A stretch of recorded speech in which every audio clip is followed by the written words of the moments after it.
Hi, my name is Effy Blue, and this is the Curious Fox podcast. In this episode, we're collaborating with our friends at Grown Up Questions, a podcast about tackling the lifelong process of becoming adults. The hosts, Ben and Hannah, a brother and sister, attended our spring soiree, where we explored love languages to make sense of the way they connect to one another. You can listen to other episodes of Grown Up Questions wherever you listen to podcasts. Enjoy the episode.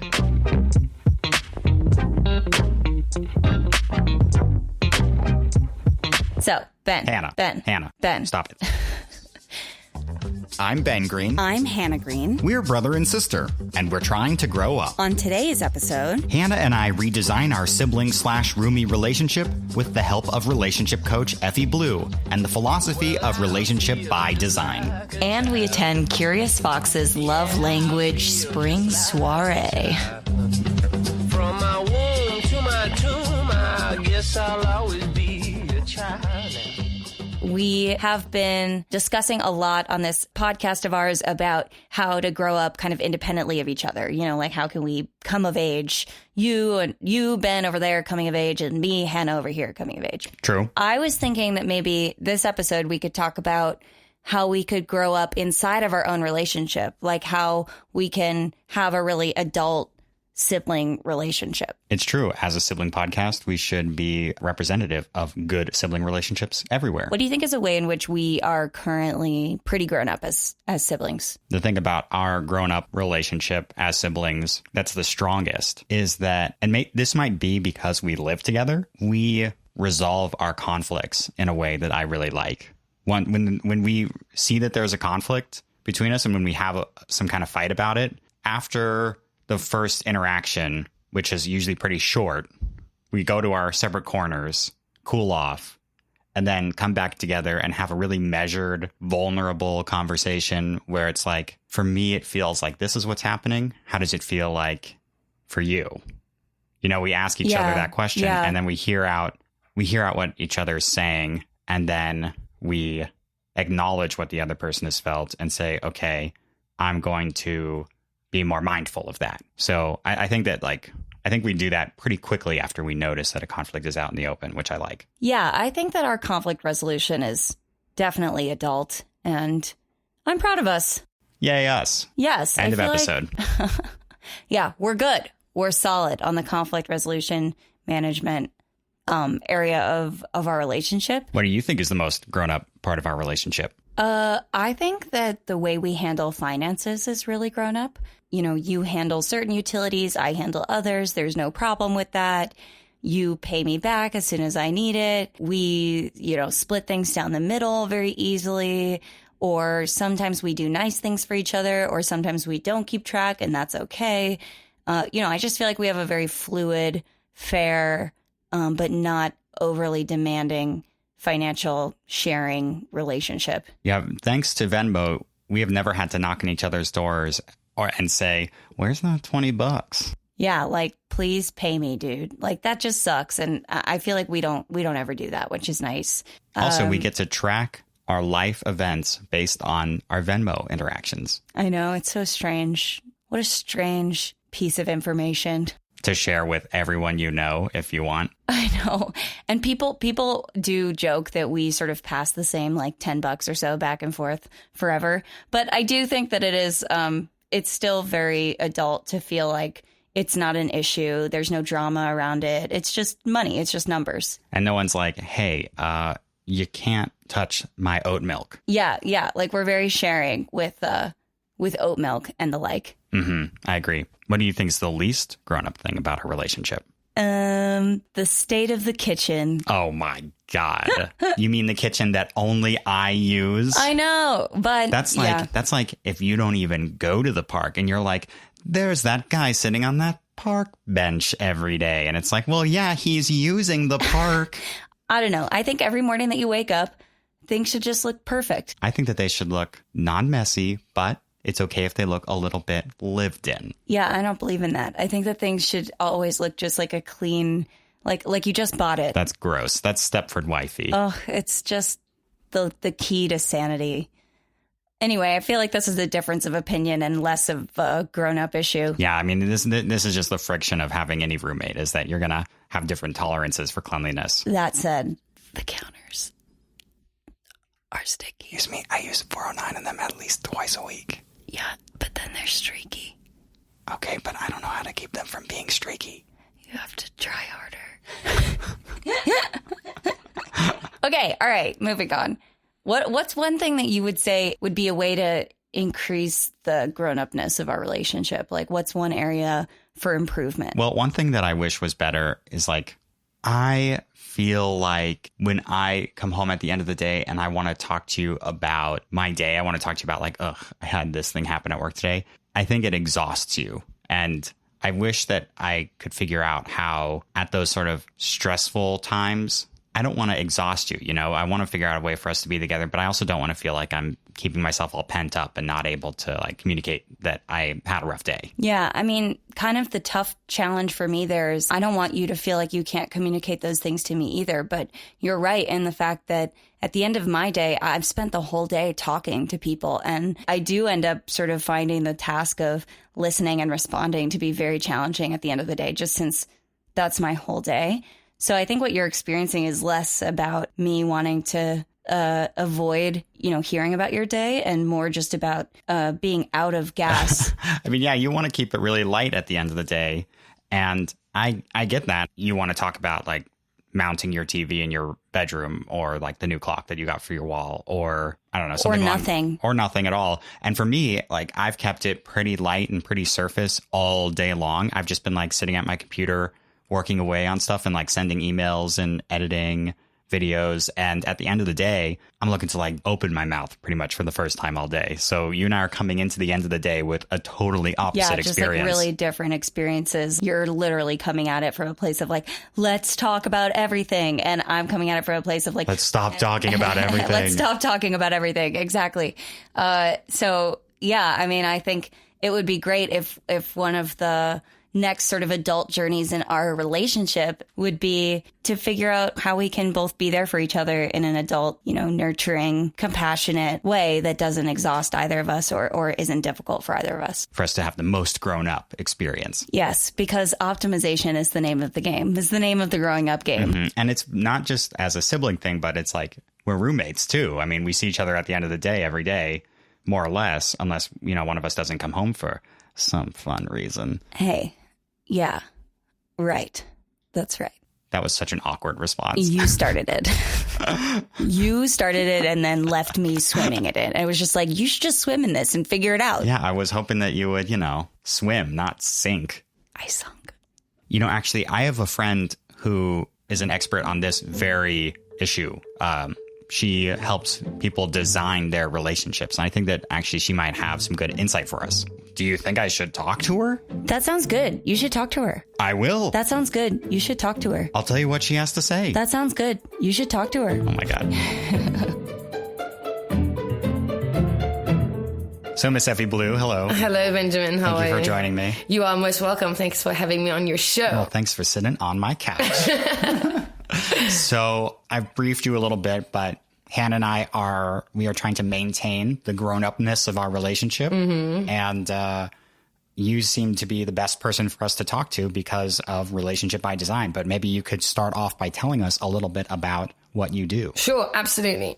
So I'm a relationship coach. I specialize in open relationships. I coach around this idea of relationship by design. I think that we should actively and consciously design our relationships in a way that everybody in them can thrive, right? And that's really the reason that I wanted to talk to you, because my sister and I have obviously no sexual relationship. Sure, yeah. Let's be really clear. Mm-hmm. Good. Good to know. Check. But we do want to effectively design our relationship in a way that we are happy with the time that we spend together, what limited time that she and I do have at the end of our day. You know? Absolutely. Because ultimately a relationship is a relationship, right? And then if that relationship is a romantic one, then you design the sexual part as well to add to that relationship. The idea of relationship by design absolutely applies to all relationships in your life. Your professional ones, your family, your friends, your lovers, your partner, all of the above. Great. Where would you normally start? Put relationships to one side for a second. I want to get people to think about this idea of by design, right? What does that mean? And a good way that I can get people to sort of think about it is that if I told you that I had magical powers, sometimes I do, Ooh. and that if I was to snap my fingers, that I was going to manifest your dream home. All you have to do is describe to me in as much detail as you can what that dream home is for you. And it could be anything. So you have to sort of think about it in a really open-minded, creative way. It could be a tree house in the Amazon or a biodome under the Pacific, right? Think about your life and things that are important to you, and then what that looks like in your domestic environment. The examples I give people is, I'm a keen cook, so I love cooking, and I love cooking with friends, and I love having dinner parties, and I love experimental cooking. So in my dream home, there'll be a massive kitchen with like multiple ovens and a built-in sous vide, and then I would have this like one of those big long farm tables where I can like gather friends and we can all sit and eat and sort of have fun, right? So I think about what's important to me, which is this idea of cooking in a community kind of way. And then what that looks like for me in domestic environment is this amazing kitchen that I could imagine. What about you, Ben? What would you have in your dream house? Based on what's happening right now, I'm imagining in my dream house, I'd probably have to have a recording studio so that I could have people over and talk, make podcasts. Yeah, right? Yeah. And there would probably be like snack bowls that would slowly come down from the ceiling, and it's voice activated. It's like chips. Perfect. Exactly. Can you see how that kind of thinking, that creative problem solving could apply to designing your time with Hannah? We think about that we have 2 hours to spend together, and we design it like you would design this room in the house. You're like, okay, I need this and you need that, so we need to design this 2 hours in a way that gives us both.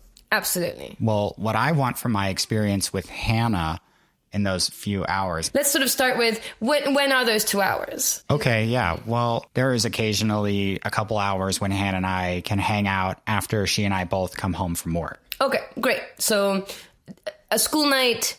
Yes. And after, an evening starting probably around 7, 8 p.m.? Yeah. Okay. Yeah, exactly. And then leading into 10:30. Yeah. So there's a few hours there on occasion. It's not every night of the week. I'm like coming home at the end of the day, and it may be the first time that she and I have really had a chance to talk for a longer period of time in a while. So I'm looking to like hear about what she's been going through or what she needs to get off of her chest and what I need to get off of my chest, and lead from there into funny stories. Like that's sort of, I'm hoping for a conversation that kind of starts with this sort of light angst release that you need or that I need, which I'm learning is not something that she really wants to be doing. What she's looking for from those 2 hours is for it to be like a little bit more escapist and light. Like she likes to decorate her room. So she'll show me what she's been decorating her room with lately, or she wants to talk about like trips that she could plan or that we are planning. She and I are planning a vacation together. And she doesn't really want to talk about what happened at my job or what happened at her job unless it's like really weighing on her. If it's really heavy, she just doesn't want to she doesn't really want to talk about the past. Sure. What I'm hearing is that those few hours that you have in the evening, you seem to have a need for connection and to be heard. Does that sound about right? Yeah. Yeah. And she seems to have a need for space. She wants it to be, well, she does like to have her space. She does really like to have her quiet time. And time that we spend together, she'd prefer that it was like, she'd like to be like watching a movie, or if we are going to go out, then she would like it to be spent, just doing whatever the activity is that we're doing. Yeah. And what I'm also hearing is that you want connection, but you also want a specific type of connection where you kind of get to rant and debrief your day. I feel like I want to rant and debrief a little bit, but I don't want her to feel, used. I don't want her to feel like she's being drained by hearing about some iteration of a problem that I, may or may not have been having for a while. First of all, have you had this conversation with her? If you're going to follow the relationship by design idea, you and Hannah would get together, sit down, and you would say, here are my needs. you know, I love you, you're my sister, you are somebody who I really care about, and I want to be close to you, and what closeness looks like is... And then she would come to the table with her needs. That was sort of the conversation that's led up to me reaching out to you. Mm-hmm. Well, what can we design that can facilitate this, right? In a practical kind of problem-solving way. I'll give you like some ideas that I can think of, right? Uh-huh. I don't know Hannah well enough to know, but let's say that she comes in from work, comes home, and that she does have this need to kind of leave everything behind, close the door, come into her own home and like relax, not having to feel on all the time. It's kind of what I imagine she's feeling. Yeah. Okay. Yeah. That sounds right. Right. So maybe, and then you're kind of ready to like, I'm ready to connect. Let's connect. Let's have a conversation. Like, I've missed you. That's the moment where you're like, oh, you've got a mismatch of needs, right? Is there a way where she takes that first hour? Maybe you come in and you still connect, right? Because we sometimes get attached to a certain strategy to meet our need, right? So your strategy to meet your need for connection right now is a conversation. Like, you want to tell her about your day, you want to hear her day, and you want to have a verbal connection, right? So, it sounds like one of your love languages, and we'll talk a little bit about love languages, is words. It's the way that you connect and the way you show your love and affection for somebody is through conversation, through words. So you're in that state and she's like, I need quiet, right? So can you think of a strategy where you get a feeling of connection without her feeling overwhelmed? So is it that in the first hour that she comes in, then there is a bit of calm in the house? You don't jump to the conversation straight away. Maybe in that first hour, you cook together, you sit on the couch, maybe watch like a short show or something like that where she does get to power down. And then you can gear into a conversation in a gentle kind of way, rather than like you just ready to like pounce on her because you love her and you want connection, not because you're doing anything wrong, but that's just like what your needs are. So she gets that downtime, and then she can then gear up a little bit and meet you for your need of a conversation and connection in that way. So she's had time to like decompress a little bit. Right? Yeah, that makes sense. Another strategy that you can try is to have assigned times so people know what they're getting themselves into and they can be prepared. For example, you can say, you can have times where it's Ben's time with Hannah, where Ben gets to have those connection conversations. So Friday night, Ben takes out Hannah, buys her a drink, brother to sister, and gets to vent and have these conversations so that Hannah is emotionally and mentally ready that this is the sibling time that you're going to spend that takes care of Ben's needs. There's something that feels kind of icky about asking Hannah to go out on a date that's specifically to meet my needs.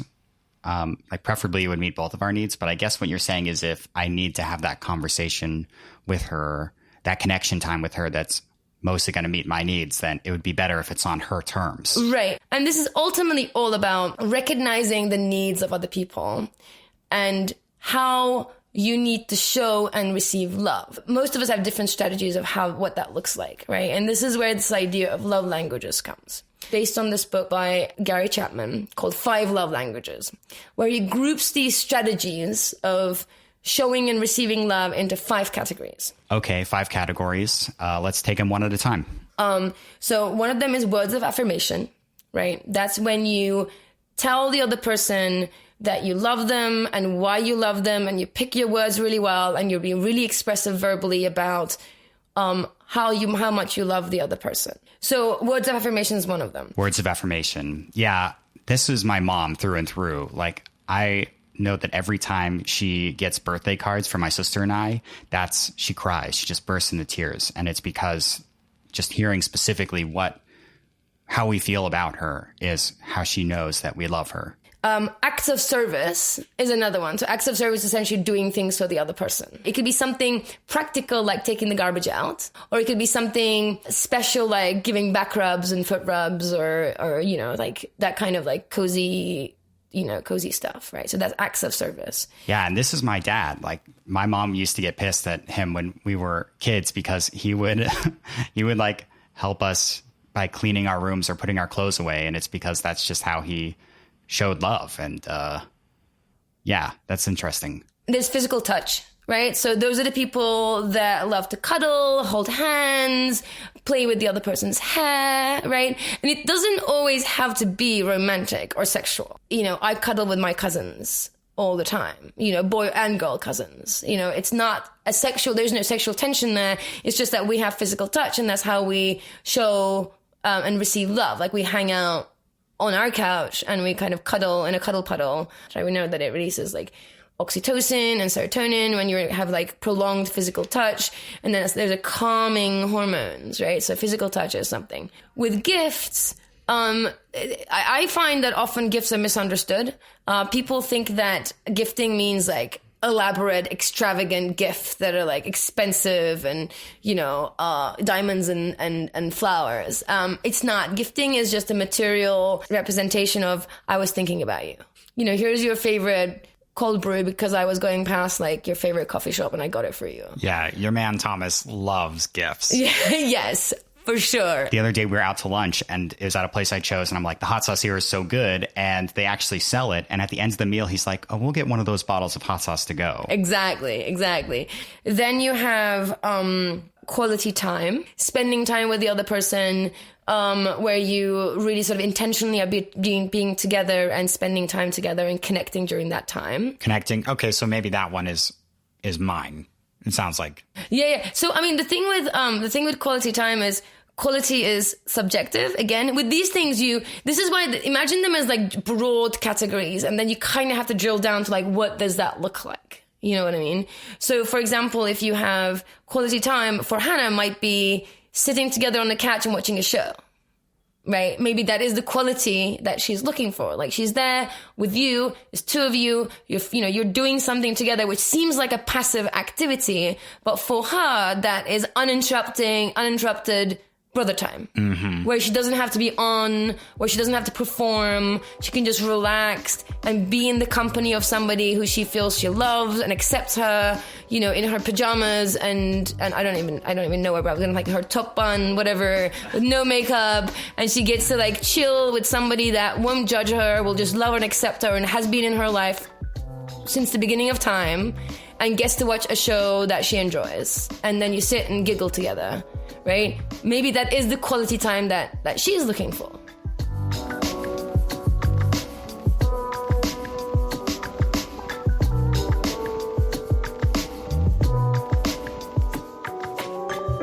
Okay, so yes, I mean, that is exactly what I want when I get home. I don't think I can achieve the top bun because my hair is too short, but I do basically want to be in pajamas, and I do want to be sitting down, and I want to be just like chilling and not being on all day. And watching true crime documentaries. Yes, true crime documentaries, because those documentaries are not about me, and all of the stress of my life falls away when I witness the stress of others' lives. Well, I'm happy to provide that time spent with you. That sounds good. I think that part of me is like totally happy to say, yeah, I don't need to talk about how my day went or problems that I have with you. I can bring that to other people in other relationships. And part of me also feels like that's going to lead us to not necessarily being as close, but maybe that's. But like, I want you to talk about your problems with me. Like, I'm your sister. Like, that's what I want to do. It's just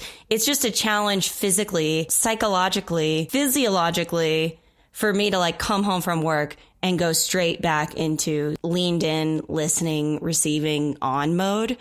It might be physically impossible.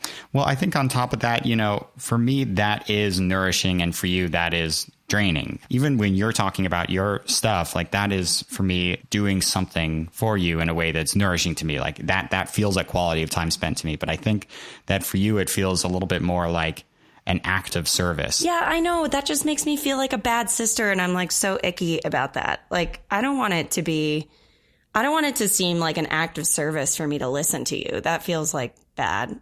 I feel like a failure as a sister. Well, I don't know if this is really about failure. It's just about figuring out what actually is happening because, you know, if the choice is for you to either feel like a failure because you're not doing this thing for me or feel totally drained because you are doing this thing for me, but just not acknowledging it to yourself, then that is a lose-lose situation for both of us. Yeah. I mean, one thing that I like that Effy said is the idea of designing your relationship. And while I feel like you're right, you know, in what you said that it could be a little bit contrived at times, I wonder if there are like other things that we could do that would really feel like positive for both of us, or if there's a design that we're missing here. Is there some way of creating our time together that makes more sense for both of us? Funnily enough, on that note, Effy invited me to this event that her company Curious Fox is throwing, this like spring soiree where they're talking about all the different love languages, and they have all sorts of little events and booths, and that might be a fun place for us to figure out how we could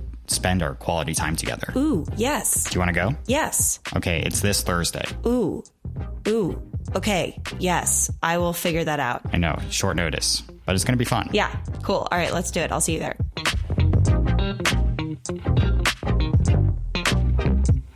Hannah and I arrive at a mansion in Brooklyn. We get our wrists stamped and head down to the basement. We're greeted by Curious Fox COO Jackie Misla, who's giving a couple of partygoers the rundown. We are doing is rooted in the love languages, and so there are going to be different stations that express the different ways in which we love and give love and get love. And so, for example, if you are interested in some quality time, we have places where you can lounge, and we have some cards where you can ask each other some deep questions. If physical touch is your game, we have some masseuses who are teaching how to give the perfect massage.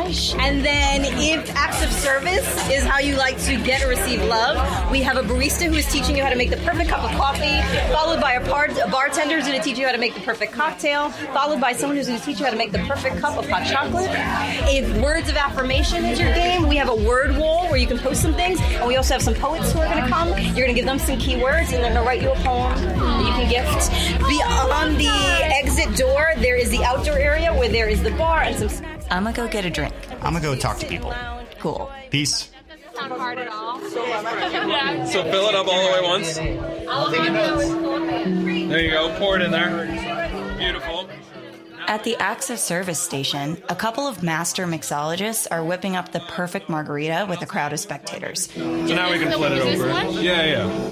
Excellent. And then 1 ounce of mango juice. no, we're not gonna do mango. We're just gonna do smoky. Oh, right, because it's the mezcal. Exactly. Silly me. Don't want to take away from the mezcal. So we're doing 1 ounce of simple syrup here. Can you hear that? I'd personally prefer if Ben would make me macaroni and cheese or something of the pasta variety. Meanwhile, I went on an interview hunt and found Justine by the fire pit, who's here on a date with the missus. What's your guys' like love languages? Is that too intimate for me to ask? No, not too intimate, but it's different languages. I think I have one and she has another. What would you say they are? I think my love language is acts of service. When I first read the book, one thing that stood out to me, if you're trying to figure out what your love language is, it's probably the one that you feel like shows love to other people. So if I show up to my wife's place and I'm like, look, honey, I did all the dishes for you. We're like, look, hey, let me fold your laundry, right? And I'm getting all giddy, excited about doing something. That's probably how I actually want other people to show love. But in fact, it may be that the way she really feels love most of the time is like, could be gifts, or it could be quality time, which is probably her favorite love language. It's not like you just have one gas tank, right? You have like, if you're making your car run well, you have your radiator needs to be filled up with fluids. You've got your gas tank, your oil, your windshield wiper fluid, right? They're all important, right? And no matter how full your gas tank is, if you're low on oil, the car is not going to run well. And so each one of those 5 love languages that kind of need to be topped off periodically. So that's why I came. So you said that your love language is acts of service and that your partner's love language is quality time. Do you find it difficult to remember like, oh, I don't need to do the dishes for her. I need to just like hang out with her for 2 hours, and that's really what she wants? Yeah, well, that's sort of what the journey has been realizing that, and it's not that she wouldn't necessarily appreciate some acts of service or physical touch, but there's one sort of love language often that each person needs a special attention paid to, which in I think my wife's case is quality time, and for me it's it's acts of service. Like if I ask my wife, like, hey, I really need help responding to an email, a really important work email, and she's like, oh no, I'm not too busy, I feel a little abandoned, right? And likewise, if I show up to her place and I just want to write emails with her and collaborate, and she just wants to sit down and do absolutely nothing, she's going to feel kind of abandoned. Back inside, massage guru Amber teaches physical touch. Okay. Cool. So, welcome. I'm going to teach a little bit of partner massage, just some beginner massage techniques for working with a little bit of stress for the neck and shoulders. Maybe you've been at the computer all day. If someone became very good at massages just for me, I think I would marry them. But Ben can just get me a gift certificate. So I'm going to stand up right behind, and I'm going to bend my knees, and I'm just going to use the heel of my hand to just give a little bit of pressure. While Hannah picks up some nice tricks about how to make the best cocktails and give the best massages, I go speak to Jackie Misla, the COO of Curious Fox, about how Hannah and I can really optimize our conversations and our one-on-one quality time. So if you're interested in having some quality time, if that's the way that you show and receive love, we have an area where you can lounge, and we have some hosty cards, which are prompt cards where you can ask each other questions and get a little bit deeper and get to know each other some more. Like what kind of prompts? So prompts around words that people who you know and love would describe you, things that maybe light you up, things that make you feel afraid. And so there's some different possibilities for you to go and ask each other questions and get a little deep, all while kind of lounging on some fun pillows. Looking around this party at the couples lounging around, locked in deep eye contact, asking serious questions and answering them sincerely, making finger paintings for each other, giving loving massages, swapping sensual kisses by the fire, a few thoughts crossed my mind. Why didn't I bring a date? But also, this party is such a clear rejection of the idea of effortlessness. The connections being made here tonight are built on effort. They are gestures towards your loved ones, a service, an affirmation, a gift, proving the lengths you'll go to show your love. As they started serving hot chocolate with mint leaves, Ben and I went around asking, how do you show love? I show my love by letting people be themselves, or just cherishing all parts of themselves. I show my love by cooking delicious meals for the people that I love. I cook breakfast and dinner, and I clean. I'm a very service-oriented person. I show my love by making midnight hot chocolate with spicy additives like cayenne and ginger. Through compliments, through actions, affirmations. I show my love by listening and uplifting, providing relief through encouraging words or just space. And I feel loved when I have that the same way that's given. And the person allows me to have my range. I can be dark, I can be whatever I am in the moment, and it's fine. I don't have to be the uplifter all the time. I can tell you how he shows his love. Sure. How does he show his love? A lot of physical contact. He listens really well, and I think you validate me a lot. Trying to think of rated PG things too. He's always worried about if I'm hungry. Yeah. Oh, I love that. Yeah. I want someone to worry if I'm hungry. Right. She shows her love by giving compliments that are unnecessary and embarrassing. She also shows her love by being available when I'm uncomfortable, and being available or seeking out when I'm uncomfortable, I guess, to know. She shows her love by wanting me a lot, more than I deserve to be wanted. That's so sweet and kind of sad also. Yeah. You deserve love. Yes, he does. He does. A lot. A lot, yeah. You guys are so sweet. Thank you.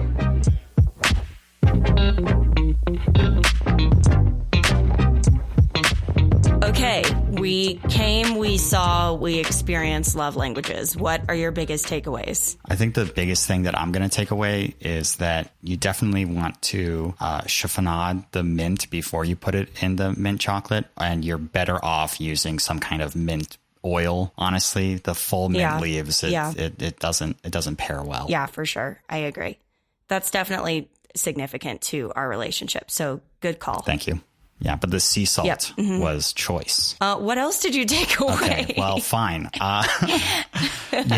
One thing that felt like a constant is that you really are trying to be seen and heard in this life. That's what everyone has in common. That's what all these love languages all share. And that comes in different forms, but it makes me think that our goal to come out of this with some mutually equivalent way of spending our quality time that's going to let us both be seen and heard was sort of silly because we're individuals, and that part of being in an adult relationship is figuring out how to give and take, where you have to have generosity and see and hear your loved one. And in equal measure, you have to be aware of who you are and open about your needs and not build up an imbalance in that relationship. I think that the desire for all of our time spent together in this adult, nuanced, complicated relationship to be equally good for both of us was sort of a childish, have your cake and eat it too solution. I think it's both. Like, I think that you have moments where you're giving and taking, and that gives you energy to have moments where you're really sharing together and both experiencing love in the same moment. I also think, you and I, we were siblings, but we also chose to be more to each other than that, and so we have to keep choosing that because that's what's going to sort of help us get through life together. In a way, it comes down to a similar idea that healthy marriages come down to, which is that love is work, and right. You have to continue to do the work. So the other thing that I took away was that when you're really familiar with someone, it sort of breeds complacency, right? Like, you're so familiar, everything must be fine all the time, probably, and I think that you and I, especially now that we live together, it's even more of a spirit of comfort and complacency and just do nothing and nothing will change. But I do think that something probably needs to change so that we can nurture our relationship in a more adult way. And of course, complacency, nothing happening, doing nothing, that's a very non-grown up way to approach life. So I think we want to approach life in a more grown up way and really take action and have intention. This idea that because we've known each other so long that we don't necessarily feel the need to continue to explore each other's needs or wants, that's a fallacy. I mean, we're growing and our lives are changing, and we need to constantly reevaluate each other as though we aren't that familiar, because the truth is our familiarity is constantly changing. Right. And our relationship is like a living thing. Yeah. The person that I knew you to be when you were a teen is not the person that I know you to be now. Thank God. Jesus. My God. That would have been, no.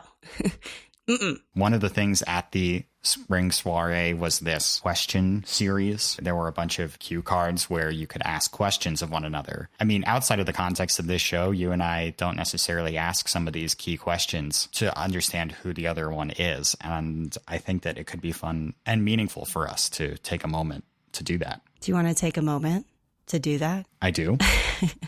Okay, what's your question? Okay, what is your most treasured memory? Most? I mean, a treasured memory, a very treasured memory. I'm trying to expose something new to you, or we're sort of having like a quality time moment right now. It's a quality time moment, and it doesn't necessarily have to be an answer that I wouldn't guess, but it's a way of acknowledging that your answer may have changed without my noticing. Oh, okay. Okay. So we're having like a quality time / we're committed to learning more about each other in this moment. We're committed to having solid quality time, and that means continuing to see and hear each other. Okay. Oh, I love that. Okay. So my most treasured memory, I really liked when in Denver, it would be like a huge snowstorm, like a 4 feet of snowstorm. It would be definitely like a snow day. And I think we must have been probably ages 10, 12. And we would just get in our snow pants and snowshoes and our ski goggles and stuff and just play in the snow for a full day. Yeah, I loved that. That was so fun. It's funny because that's one that I was really going to bring to the table too. There's this Really? one. Yes, there's this one in particular where we were jumping off the brick wall behind our house into the big snow pile. It's like a big snowdrift. It was so much snow that we could jump off this 6-foot brick wall without any risk of injury at all. And I remember that we would just take turns diving into it. It just seems like something out of Nightmare Before Christmas. Yeah, that was so fun. We were just like giggling. Yeah, I like that one. Oh, I'm glad that was one for you too. Do you remember when I fell off into the snow and I just stopped moving altogether and you guys thought that I was dead? Yeah, but you later said, didn't you just say you were just like enjoying the experience of being underneath a bunch of snow? It honestly felt kind of like a womb-like state. Yeah. Is that gross? Yeah. No, it was like a womb. It was a womb of snow. But you guys were so freaked out. You're like, Ben. I was like, Ben's dead. He has broken his neck and he is dead.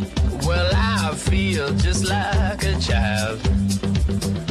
This episode was a collaboration with the Curious Fox podcast, a show for those who challenge the status quo in love, sex, and relationships. We'll have a link in the show notes. Thanks to Effy Blue and the team at Curious Fox for their help with today's episode. To learn more about Curious Fox or Relationship by Design, go to effyblue.com.